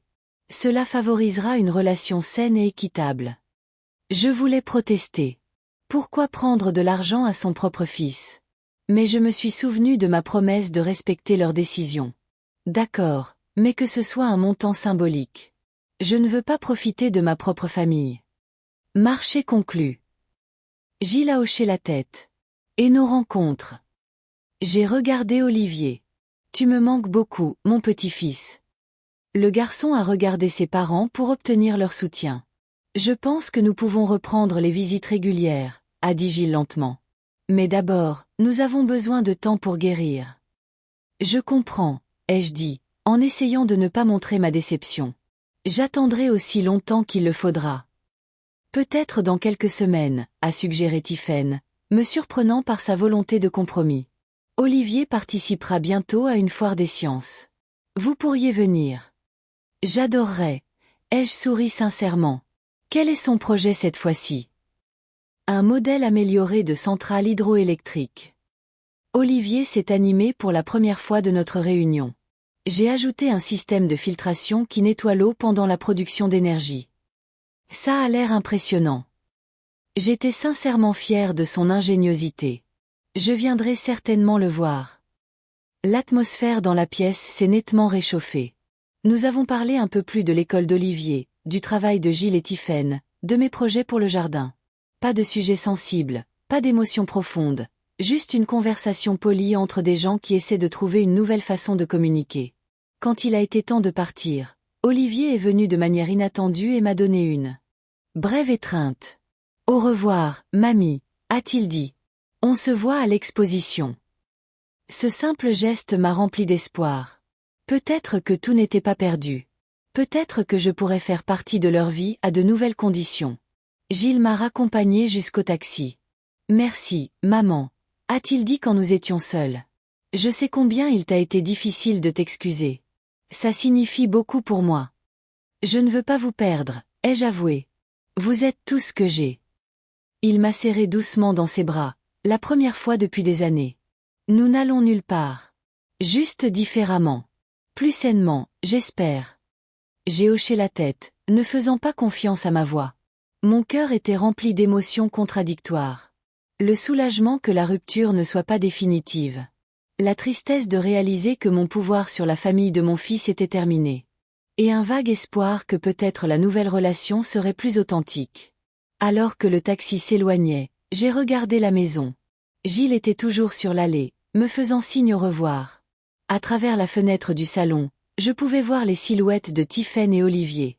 Ma famille. Si proche et pourtant si loin. J'avais perdu le contrôle sur eux, mais peut-être avais-je gagné une chance d'avoir une vraie connexion. Le temps dirait si cela en valait la peine. Quand je suis rentrée à la maison, la première chose que j'ai faite a été d'allumer mon ordinateur et de commencer à rechercher des fonds d'éducation pour petits-enfants. Si je ne pouvais pas contrôler leur vie, au moins je pouvais assurer l'avenir d'Olivier. Ce serait mon héritage. Pas le pouvoir ou le contrôle, mais l'opportunité pour mon petit-fils de réaliser ses rêves. Le soir, Gilles a appelé juste pour s'assurer que j'étais bien rentrée. C'était une conversation courte, rien de significatif, mais le fait qu'il ait appelé m'a réchauffé le cœur. Ils ne m'avaient pas exclu de leur vie, du moins pas encore. En m'endormant, j'ai repensé aux paroles de Tiphaine qui m'avaient si profondément blessée. Vous n'avez pas élevé un homme. Vous avez créé un problème. Peut-être y avait-il une part de vérité là-dedans. Peut-être que mon amour était trop étouffant, mes soins trop contrôlants. Mais il n'est pas trop tard pour changer. Il n'est pas trop tard pour apprendre à aimer différemment, avec respect des limites, acceptation des différences et confiance dans la capacité des êtres chers à prendre leurs propres décisions. Ce ne sera pas facile. Pendant 78 ans, j'ai vécu avec la conviction que je savais ce qui était juste, que le contrôle était une manifestation de l'amour. Puis-je changer à cet âge? Ai-je la sagesse d'admettre mes erreurs et la force de les corriger? 3 semaines se sont écoulées depuis le jour où j'ai présenté publiquement mes excuses à la famille de mon fils. Aujourd'hui, c'est la foire des sciences d'Olivier, et j'ai été invitée. Je m'y suis préparée avec le plus grand soin. J'ai choisi un tailleur vert foncé simple mais élégant, je me suis fait coiffer au salon et j'ai même acheté un nouveau sac à main. Je voulais avoir l'air digne, pour que mon petit-fils soit fier de sa grand-mère. Pendant ces semaines, Gilles et moi n'avions parlé qu'au téléphone, et encore, brièvement, pour s'assurer que j'allais bien. Pas de visite, pas de dîner dominicaux. Tiphaine n'a pas appelé du tout. Olivier a envoyé un message, une invitation à l'exposition, formelle et sobre, sans ses habituels émojis et points d'exclamation. Le taxi est arrivé à l'école d'Olivier à 16 heures précises. La cour de l'école était remplie de voitures de parents et de grands-parents venus soutenir les jeunes inventeurs. J'ai payé le chauffeur et me suis lentement dirigée vers l'entrée principale, m'appuyant sur ma canne. Mes genoux me faisaient plus mal que d'habitude ces derniers temps, peut-être à cause du stress du conflit familial. Le hall de l'école était bruyant et bondé. Il y avait des stands partout avec les projets des élèves, modèles, schémas, graphiques, maquettes fonctionnelles. Les parents photographiaient fièrement leurs enfants et les professeurs se déplaçaient de stand en stand pour évaluer le travail. J'ai regardé autour de moi, essayant de trouver Olivier ou ses parents. Mamie. J'ai enfin entendu une voix familière. Olivier me faisait signe depuis un stand au fond de la salle. À côté de lui se tenaient Gilles et Tiphaine, tous deux en tenue de bureau formel. Ils étaient apparemment venus directement du travail. « Bonjour, mon chéri. » Je me suis approchée d'eux, en essayant de ne pas montrer à quel point j'étais nerveuse. « Bonjour, Gilles, Tiphaine. »« Maman, » a dit mon fils en me faisant une brève étreinte. « Je suis content que tu aies pu venir. »« Bérénice. » Tiphaine a hoché la tête avec un sourire poli. « Mamie, regarde. » Olivier a pointé avec enthousiasme son projet. « C'est ma centrale hydroélectrique améliorée. Elle ne produit pas seulement de l'électricité, elle purifie aussi l'eau. » Devant lui se trouvait un modèle impressionnant, un système fluvial miniature avec un barrage, des turbines et un système de filtre complexe. L'eau circulait réellement dans le système, entraînant de petites pales qui faisaient tourner un générateur.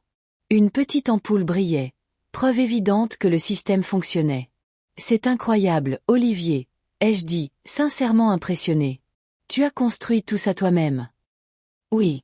Enfin, papa m'a aidé pour la partie électrique et maman pour les calculs d'efficacité, mais l'idée de base et la conception sont de moi. Explique-moi comment ça marche, ai-je demandé, voulant montrer un réel intérêt. Olivier a commencé avec enthousiasme à expliquer les principes de son invention. J'ai écouté attentivement, même si je ne comprenais pas la moitié des termes techniques.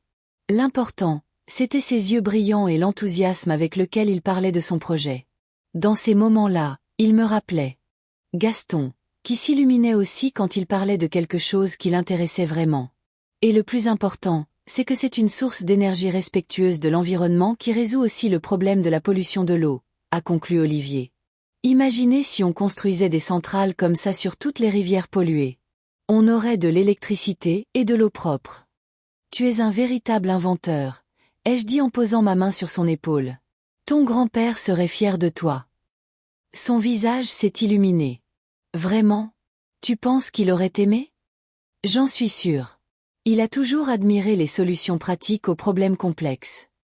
À ce moment, une femme d'âge mûr en tailleur strict s'est approchée de nous. Apparemment, l'un des juges de l'exposition. Olivier Fenwick, a-t-elle souri. J'aimerais en savoir plus sur votre projet. Je suis particulièrement intéressée par le système de filtration. Olivier a commencé à expliquer avec empressement, tandis que Gilles, Tiphaine et moi nous sommes écartés pour ne pas les déranger. Il a tellement grandi, ai-je dit en regardant mon petit-fils. Et il est si intelligent. Oui, a hoché fièrement la tête Gilles. Ses professeurs disent qu'il a un grand potentiel en ingénierie. Polytechnique, alors. J'ai rappelé notre conversation précédente sur l'école. Oui, il est toujours déterminé à y aller, a répondu Tiphaine. Et à en juger par ses résultats, il a toutes les chances d'y entrer. J'ai ouvert un fonds d'éducation à son nom, ai-je dit. J'ai fait un premier versement. L'argent ne peut être utilisé que pour les frais de scolarité, quelle que soit l'école qu'il choisit. Gilles et Tiphaine ont échangé un regard. Merci, maman. C'est très généreux, a finalement dit mon fils. Mais nous avons quelque chose à te dire. Quelque chose dans son ton m'a rendue méfiante. Quoi exactement? Tiphaine et moi avons décidé que nous pouvions payer nous-mêmes ses études, a dit Gilles doucement mais fermement.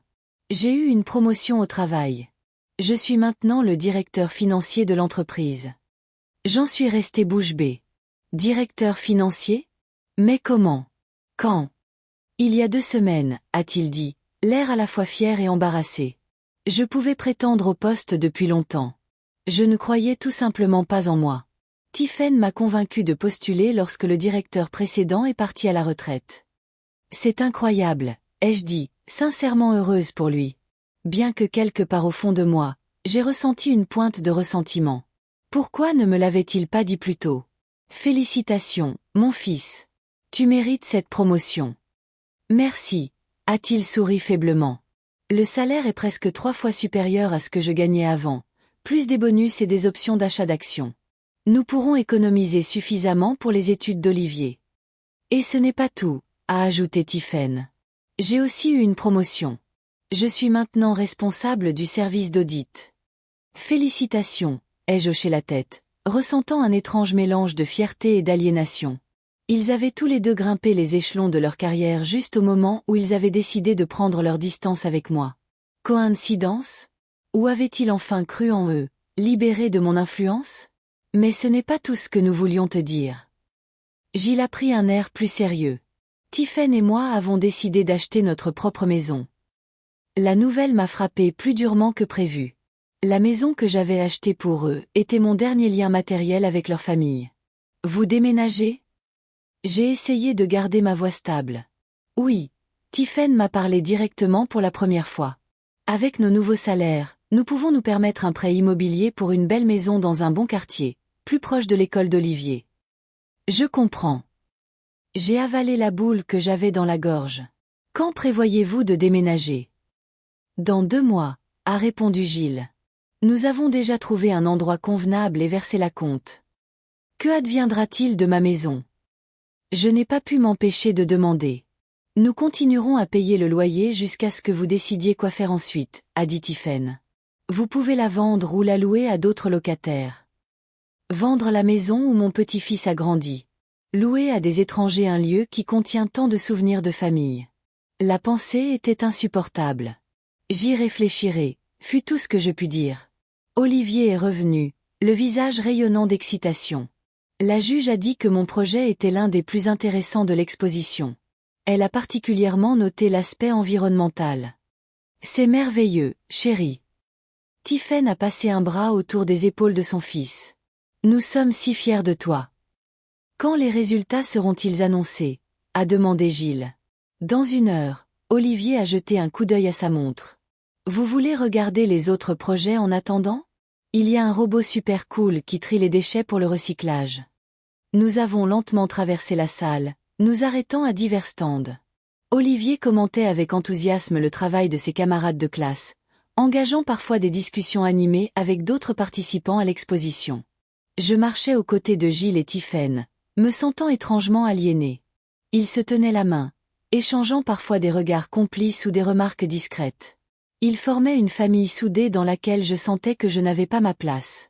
Après avoir vu tous les projets, Gilles a suggéré que nous prenions un café à la cafétéria de l'école en attendant l'annonce des résultats. À table, la conversation a inévitablement tourné vers leurs projets d'avenir.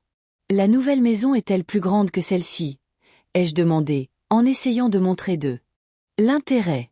Un peu, a hoché la tête Gilles. 4 chambres au lieu de 3. Un grand jardin. Et surtout, un garage transformé en atelier pour Olivier. Il pourra y travailler sur ses projets. Ça a l'air merveilleux. J'ai essayé de sourire. Et la distance par rapport à votre travail? Un peu plus loin, Mais il y a de bons transports en commun. De plus, mon nouveau travail a un horaire plus flexible. Je peux travailler de la maison 2 ou 3 jours par semaine. Et toi, Olivier? L'ancienne maison ne te manquera pas? Je me suis tournée vers mon petit-fils. Il a réfléchi un instant. Un peu. Il y a beaucoup de souvenirs. Mais dans la nouvelle maison, j'aurai un vrai atelier. Ses yeux se sont illuminés. Et ma propre salle de bain. Et on va prendre un chien. Mes parents ont enfin dit oui. Un chien. J'ai regardé Gilles avec surprise. Mais tu es allergique aux poils. J'étais allergique quand j'étais enfant, a-t-il haussé les épaules. J'ai fait des tests le mois dernier, et l'allergie a pratiquement disparu. Le médecin dit qu'il n'y aura pas de problème avec certaines races. Encore une révélation dont je n'étais pas au courant. Mon fils, que je considérais fragile et maladif, avait surmonté ses allergies d'enfance, et je le voyais toujours comme un garçon qui ne pouvait pas avoir d'animaux de compagnie. « Quelle race avez-vous choisi ?» ai-je demandé, essayant de maintenir la conversation. « Un labradoodle », a répondu Olivier avec enthousiasme. C'est un croisement entre un labrador et un caniche. Ils sont très intelligents et ne perdent presque pas leurs poils. Parfait pour les allergies de papa. Nous avons déjà trouvé un éleveur, a ajouté Tiphaine. Les chiots naîtront à peu près au moment où nous emménagerons dans la nouvelle maison. C'est un timing parfait. Ils avaient tout prévu. Une nouvelle maison, un nouveau travail, même un chien. Une nouvelle vie dans laquelle il ne semblait pas y avoir de place pour moi. Attention à tous, veuillez vous rendre à l'auditorium pour les résultats de la foire des sciences. Nous nous sommes dirigés vers l'auditorium. Olivier, un peu nerveux, tordait la manche de sa chemise, une habitude qu'il avait prise de son père. « Ne t'inquiète pas, » ai-je dit en lui serrant légèrement l'épaule. « Ton projet est le meilleur. J'en suis sûr. » Il m'a souri avec reconnaissance, et pendant un instant, j'ai senti l'ancienne proximité entre nous. Nous nous sommes assis au 3e rang de l'auditorium. Le directeur de l'école est monté sur scène avec une enveloppe à la main et a prononcé un bref discours sur l'importance de la science et de l'invention dans le monde moderne. Puis il a commencé à annoncer les gagnants dans différentes catégories. Quand est venu le tour de la catégorie « Technologie environnementale », Olivier s'est tendu. J'ai senti Gilles à côté de moi retenir son souffle. Et le gagnant dans la catégorie technologie environnementale est Olivier Fenwick avec son projet centrale hydroélectrique avec système de purification de l'eau. La salle a éclaté en applaudissements. Olivier, n'en croyant pas sa chance, s'est lentement levé et s'est dirigé vers la scène. Gilles et Tiphaine applaudissaient debout, des sourires fiers illuminant leurs visages. Je me suis également levé, applaudissant aussi fort que mes vieilles mains le pouvaient, sentant des larmes de fierté monter à mes yeux. Sur scène, Olivier a reçu un certificat et un petit trophée, remerciant modestement les juges et les professeurs. Quand il est revenu vers nous, nous l'avons tous pris dans nos bras à tour de rôle. « Je suis si fier de toi », ai-je murmuré en serrant mon petit-fils dans mes bras. « Tu es un vrai scientifique. »« Merci, mamie », m'a-t-il serré fort en retour. Après la cérémonie de remise des prix, Gilles a suggéré de célébrer la victoire d'Olivier au restaurant. À ma grande surprise, ils m'ont invité aussi. « Tu te joins à nous, n'est-ce pas, maman ?» a demandé Gilles. « C'est une célébration familiale. » Familiale. Malgré tout ce qui s'était passé, il me considérait toujours comme faisant partie de la famille. Cette pensée m'a réchauffé le cœur. J'adorerais, ai-je souri. Au restaurant italien préféré d'Olivier, nous avons pris une table près de la fenêtre. Nous avons commandé des pizzas, des pâtes et des salades. Olivier a eu un grand milkshake et les adultes un verre de vin. L'atmosphère était chaleureuse et détendue. Olivier parlait avec enthousiasme de ses projets pour améliorer encore le projet, tandis que Gilles et Tiphaine partageaient des nouvelles de leur travail. J'ai surtout écouté, intervenant occasionnellement avec des commentaires ou des questions. « Au fait, maman », a dit soudainement Gilles lorsque la conversation s'est tournée vers la nouvelle maison. « Nous voulions te demander, que dirais-tu d'emménager dans notre maison actuelle quand nous partirons ?» J'ai failli m'étouffer avec mon vin. « Quoi ? Emménager dans votre maison ? Techniquement, c'est votre maison, a souligné Tiphaine. Et elle est beaucoup plus pratique pour une personne seule que votre grande demeure. De plus, elle est de plein pied. Pas d'escalier, ce qui est important à votre âge. Et nous serons à proximité, a ajouté Gilles.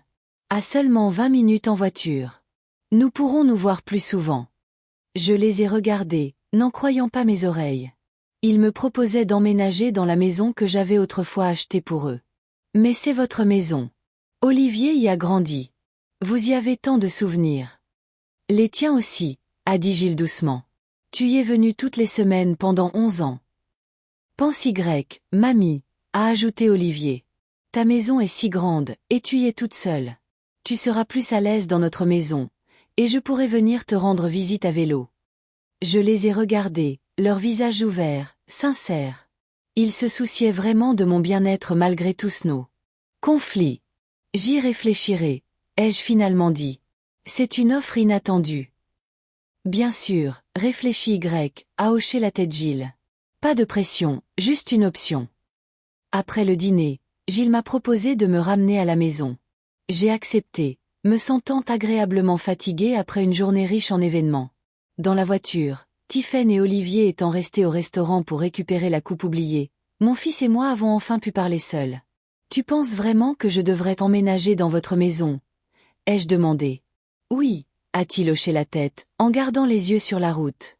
Ta maison actuelle est trop grande pour une personne, et elle est pleine de souvenirs de papa qui font parfois mal. Ta maison ne me rappellera-t-elle pas ce que j'ai perdu? J'ai souri amèrement. Gilles m'a jeté un regard rapide. Tu ne nous as pas perdus, maman. Nous redéfinissons simplement notre relation, en fixant des limites saines. Vous prenez vos distances, ai-je dit comme une constatation, pas une accusation. Physiquement, oui, nous déménageons. Mais émotionnellement. Il a fait une pause. Peut-être pourrons-nous enfin construire une relation plus honnête. Sans dépendance financière, sans manipulation, sans peur de se décevoir mutuellement. Et tu penses que c'est possible? Après tout ce qui s'est passé? J'espère. Il a souri sincèrement pour la première fois de toute la conversation.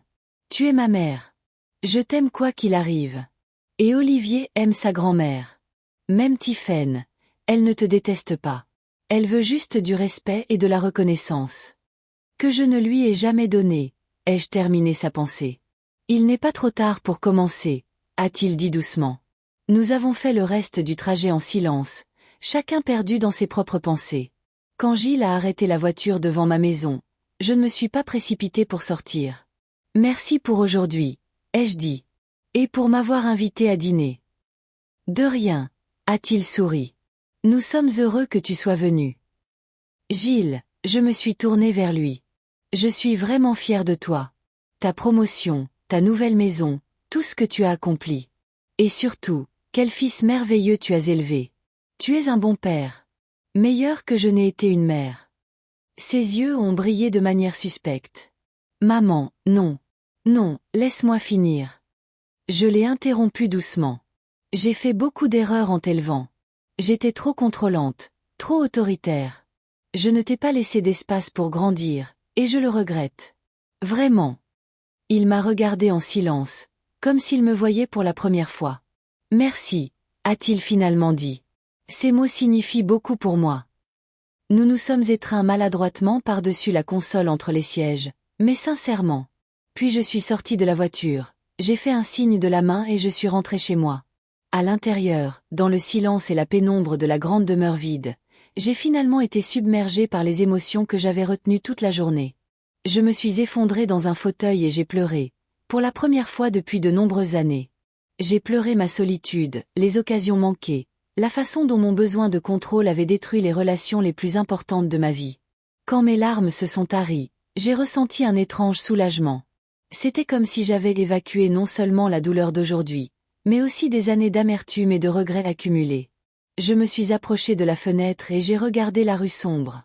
Quelque part là-bas, à 20 minutes de route, mon fils, sa femme et mon petit-fils planifiaient une nouvelle vie. Une vie à laquelle je ne pouvais participer qu'à leurs conditions, dans les limites qu'ils avaient fixées. C'était douloureux à réaliser, mais c'était peut-être la leçon que je devais apprendre à 78 ans. Le véritable amour ne cherche pas à contrôler. Il offre la liberté. En retournant à mon fauteuil, j'ai remarqué une photo encadrée sur la table. Gaston, moi et le petit Gilles lors d'un pique-nique au bord du lac. Nous sourions à l'appareil photo, une famille heureuse. Gaston disait toujours que j'étais trop dure avec notre fils, que je devais lui donner plus de liberté. Je n'ai pas écouté, convaincu que je savais mieux. Combien de douleurs auraient pu être évitées si j'avais écouté mon mari à l'époque? La sonnerie du téléphone m'a tiré de mes pensées. Le numéro de Gilles est apparu sur l'écran. Gilles, quelque chose ne va pas. J'ai ressenti une pointe d'anxiété. Non, tout va bien. Sa voix était calme. Je voulais juste m'assurer que tu étais bien rentré et que tout allait bien. Oui, tout va bien. J'ai souri involontairement. Merci d'appeler. Maman, à propos du déménagement. Pense sérieusement. Tu seras mieux dans une maison plus petite, plus près de nous. Je promets que j'y réfléchirai, ai-je dit. Et Gilles, je suis contente que tu aies appelé. J'appellerai plus souvent, a-t-il promis. Bonne nuit, maman. Bonne nuit, mon fils. J'ai raccroché, ressentant un étrange mélange d'émotions, tristesse et espoir, perte et possibilité de quelque chose de nouveau. Finalement, j'ai obtenu ce que je voulais. Tiphaine s'est excusée pour ses paroles dures. Mais à quel prix? J'ai perdu le contrôle sur la famille de mon fils, perdu leur confiance, et presque perdu leur amour. Ma victoire s'est avérée être une victoire à la Pirou. Et pourtant, peut-être que ce n'est pas la fin, mais le début. Le début d'une nouvelle relation, plus saine, basée non pas sur le contrôle et la dépendance, mais sur le respect mutuel et l'acceptation. J'ai regardé la photo de la famille heureuse et j'ai pris une décision. Demain, je commencerai à trier mes affaires. Je rassemblerai ce qui est vraiment important et laisserai le reste derrière moi. Ma grande maison pleine des souvenirs du passé restera dans le passé. Je me rapprocherai de mon fils et de sa famille, dans la maison que j'avais autrefois achetée pour eux et que maintenant, je récupérerai.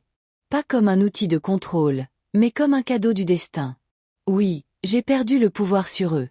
Mais peut-être qu'en retour, j'aurai la chance de faire vraiment partie de leur vie. Non pas comme une mère et une grand-mère contrôlantes, mais comme un membre de la famille aimant, accepté pour ce qu'il est. Je me suis fait un thé et je me suis assise près de la fenêtre, regardant le ciel étoilé. Quelque part là-haut, je savais que Gaston me regardait, et peut-être, hochait la tête en signe d'approbation. Tu as enfin compris, Bérénice, je pouvais presque l'entendre dire. Mieux vaut tard que jamais.